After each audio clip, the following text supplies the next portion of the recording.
मेरा नाम हुआ नईमुल हक सिद्दीकी। दरौंदा प्रखंड, सिवान जिला में दरौंदा प्रखंड है और उसी प्रखंड के तहत ये पंचायत आता है, पिनोतु खुर्द पंचायत।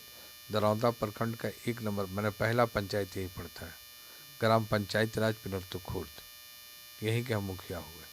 अगर दोबारा जनता आपको मौका दे तो सर्वप्रथम आप कौन सा काम जो आपकी नज़र में अधूरा रह गया वो आप पूरा करिएगा?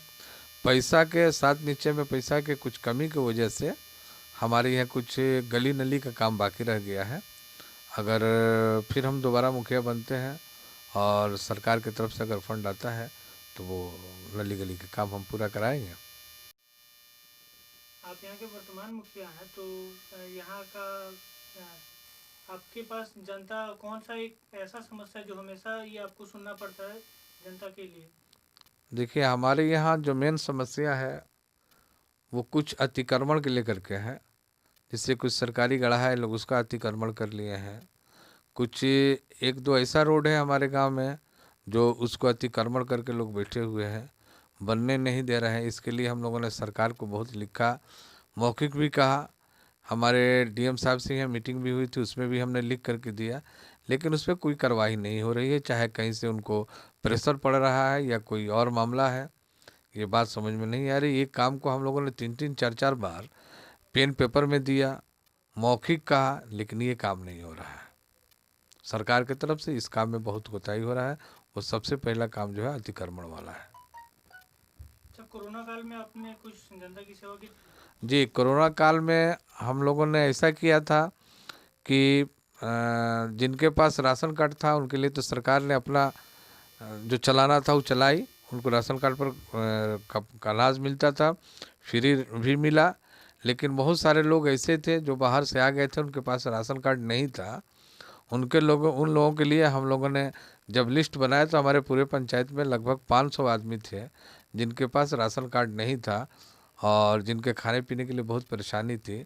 तो उसके लिए हम लोगों ने खास करके हमने उसके लिए एक पॉकेट बनवाया था जिसमें 5 किलो आटा था, 5 किलो चावल था, 1 किलो दाल था, 1 किलो सरसों तेल था, नमक था, 5 किलो आलू था, 2 किलो प्याज था। यानी जो रोज़मर्रा का खाने का जो रूटीन होता है उसका हमने लगभग 16 किलो का एक पॉकेट बनवा करके लगभग 500 घरों को हम लोगों ने अपने सर पे ले जाकर उनके घर पहुंचाया।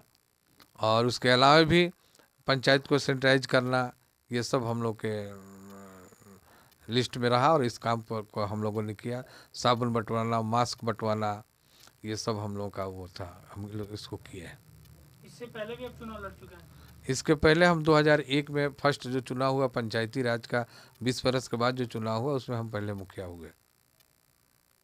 2 बार हम चुनाव बीच में हार गए थे। एक बार हम 76 वोट से हारे और एक बार हमको 17 वोट से हरा दिया गया। उसमें गाल गुल करके बैलेट पेपर गिनती उनती में से उल्टा सीधा काम हो गया था। यहाँ की जनता हमेशा हमको चाहती है।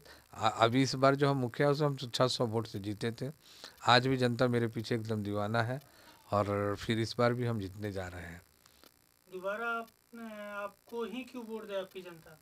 हमको वोट देने की वजह यह है कि हम जनता के बीच में रहते हैं, उनके हर दुख दर्द में हम शामिल रहते हैं।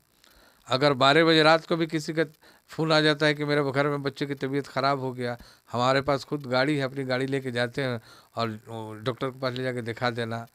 या गरीब लड़कियों की शादी करने में अपने पास से उनको मदद कर देना। या किसी के यहाँ कोई मर गया या कोई श्राद्ध कर्म हुआ, उसमें हम अपने तरफ से मदद करते हैं उनको।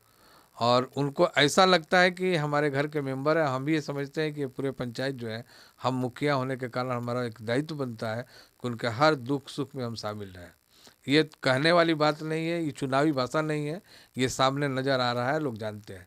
आप लोगों से मिलेंगे तो लोग बताएंगे आपको। हमारे माध्यम से आप अपनी जनता से क्या अपील करना चाहते हैं? हाँ, जनता से ये अपील करेंगे कि हमारा कार्यकाल को आप लोगों ने देखा है।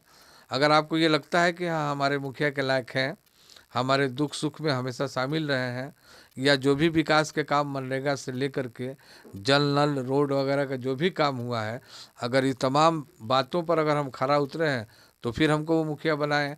अन्यथा अगर उनको लगता है कि नहीं ऐसा कुछ नहीं किया है तो हमको वोट मत दें।